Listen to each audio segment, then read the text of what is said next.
Type के question. सबसे पहला है वैद्युत विभव का मात्रक क्या है, तो हमने देखा था इसका वोल्ट होता है, जहाँ विभव बात करी जाए उसका मात्रक है वोल्ट। पृथ्वी का वैद्युत विभव क्या होता है, तो पृथ्वी का वैद्युत विभव 0 होता है। गोलीय चालक की धारिता कितनी होती है, 4πε0r। संधारित्र की प्लेटों के मध्य वायु के स्थान पर कुचालक माध्यम भरने पर उसकी धारिता कैसी हो जाती है, उसकी धारिता बढ़ जाती है, इसलिए हम उसमें कुचालक पदार्थ भर देते हैं।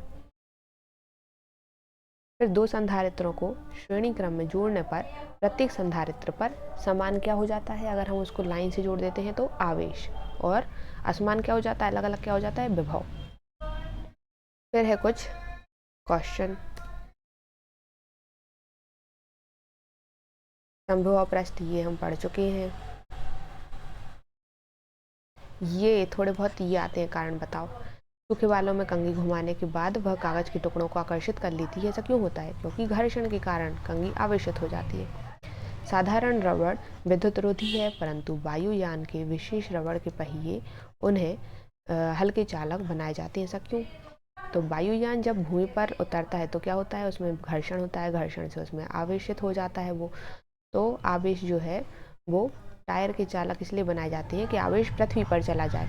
अगर वो पृथ्वी में चला जाएगा तो टायर पर आवेश कुछ नहीं रहेगा, और ये जो आवेश है वो हमारे वायुयान पर नहीं जाएगा, एरोप्लेन पर नहीं जाएगा, इसलिए टायरों को ऐसा थोड़ा बहुत चालक बनाया जाता है।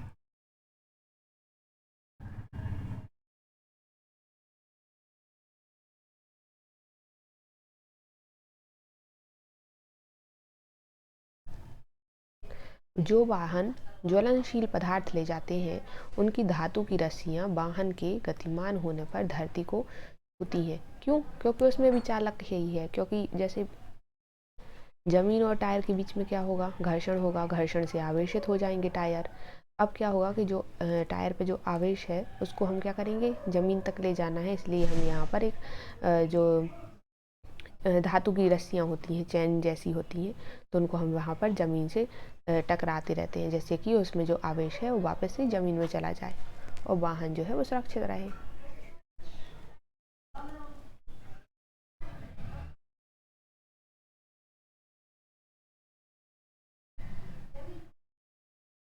अब किसी चालक के धारिता से क्या अभिप्राय है, और चालक की धारिता को कौन कौन से कारक जो है वो प्रभावित करते हैं।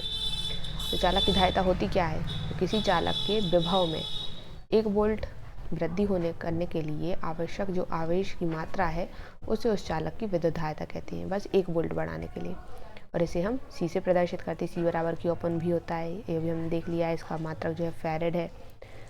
अब इसको प्रभावित कौन कौन से कारक करेंगे। सबसे पहला होता है आकार, चालक का आकार बढ़ाने से उसकी धारिता बढ़ती है। सेकंड है चालक के समीप अन्य चालक की उपस्थिति, तो आवेशित चालक के समीप किसी दूसरे आवेशित चालक को लाने पर क्या हो जाता है, उसकी धारिता बढ़ती है। अब चालक के आसपास उपस्थित माध्यम क्या है, तो आवेशित चालक के चारों ओर परावैद्युत माध्यम उपस्थित होने पर उसकी धारिता बढ़ जाती है, इसलिए हम उसमें परावैद्युत कोई भी पदार्थ डाल देते हैं।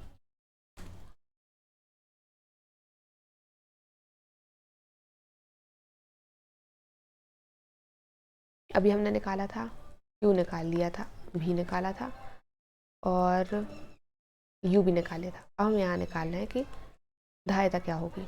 तो सिद्ध कीजिए दो आवेशित चालकों को आपस में जोड़ने पर उसमें आवेशों का वितरण उनकी धारिताओं के अनुपात में होता है। तो ये हमें सिद्ध करना है। माना A और B क्या है, दो हमारे पास चालक हैं जिनकी धारिता C1 C2 है, उस पर आवेश Q1 Q2 है और विभव V1 V2 है। ये हमें देके रखे हैं चालक A और B। अब यदि इन्हें चालक तार द्वारा जोड़ दिया जाए तो आवेश अधिक विभव से कम विभव वाले चालक की ओर जाता है, प्रभावित होता है। तो देखो एक बात ये भी, आवेश जो है जहाँ पर अधिक विभव रहेगा उससे वो कम विभव की ओर प्रवाहित होता है, जब तक कि दोनों विभव एक समान ना हो जाए। तो ज़्यादा से कम पे जाएगा और वो भी जब तक जाएगा जब तक वो दोनों बराबर ना हो जाए, और फिर उसका एक उभयनिष्ठ विभव निकल आएगा और वो होगा भी। अब हम क्या करते हैं, यदि दोनों चालकों को जोड़ने पर A पर आवेश की मात्रा Q1 है और B पर कितनी है, Q2 है, तो Q1 का फॉर्मूला भी हमने शुरुआत में देखा था क्या होता है, इसको ऐसा भी लिख सकते हैं, ऐसा भी लिख सकते हैं। तो Q बराबर C1 भी और Q2 बराबर C2 भी। और भी क्यों? क्योंकि हमने दोनों चालकों को जोड़ दिया तो विभव समान हो गया। अब दोनों को डिवाइड करना है तो Q2 बराबर C1 C2, और यहाँ पर ये भी आया तो, लेकिन भी जो है समान है तो कैंसिल हो गया, बचा हमारे पास C1 अपॉन में C2।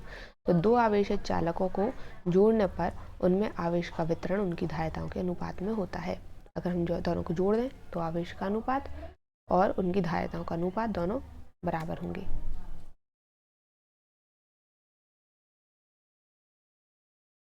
अब इसके बाद है कुछ न्यूमेरिकल क्वेश्चन है। यहाँ 1 फैरेड धारिता वाला हमें गोलीय चालक की त्रिज्या कितनी होगी, त्रिज्या निकालना है। तो C बराबर 1 फैरेड दे के रखा है। गोलीय चालक की जो धारिता होती है उसका फॉर्मूला होता है 4πε0r। अब यहाँ पर हम इसकी R की वैल्यू निकालना है, त्रिज्या निकालनी है ये, तो इसको एक साइड ले लेंगे और ये सब इस साइड ट्रांसफ़र कर देंगे, तो C/4πε0। अब इन सब की तो वैल्यू होती है और C हमें दे के रखा है, तो यहाँ इनको हमने पुट कर दिया, हमारे पास आ गया 9 × 10⁹। अब ये है मीटर में, इसको हमें करना है किलोमीटर में, तो हम क्या करेंगे 9 × 10⁶ और 10⁻³ ये अगर हो जाता है तो किलोमीटर हो जाता है, तो इसको हमने लिख दिया किलोमीटर, तो इतना आ गया।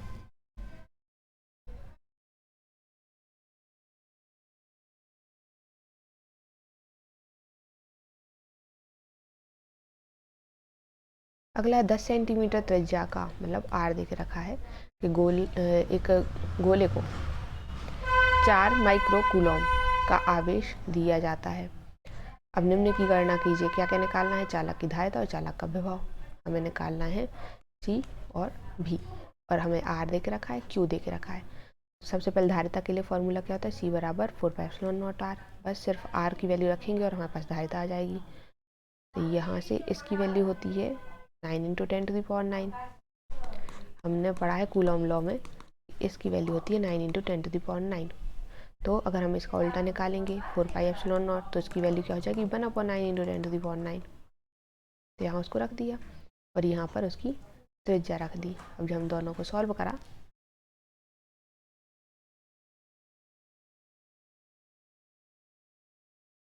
आंसर आ गया। फिर अब हम निकालना है, सेकंड निकालना है V।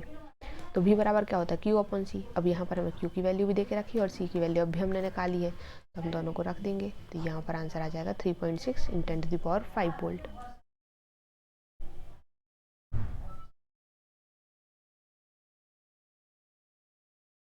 अब यहाँ पर भी हमें R दे के रखा है, C निकालना है।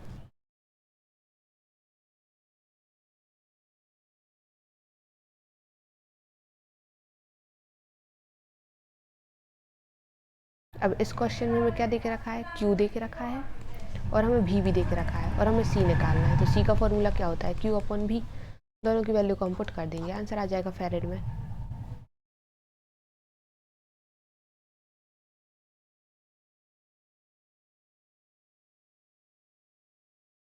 अब यहाँ पर है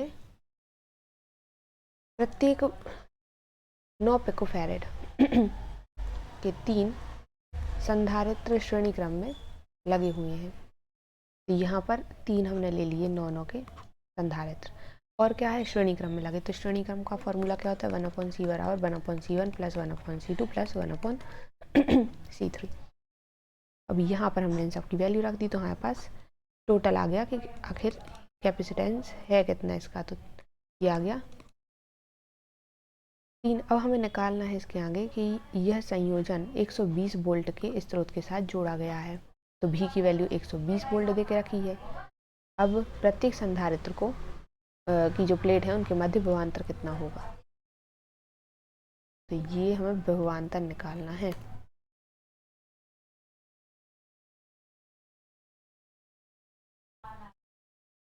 तो सबसे पहले हम क्या करेंगे, जो हमें C देख रखा है 3 पिकोफैरेड, तो यहाँ पर पिको होता है 10⁻⁻12, इसको -12 हमने फैरेड में चेंज कर लिया।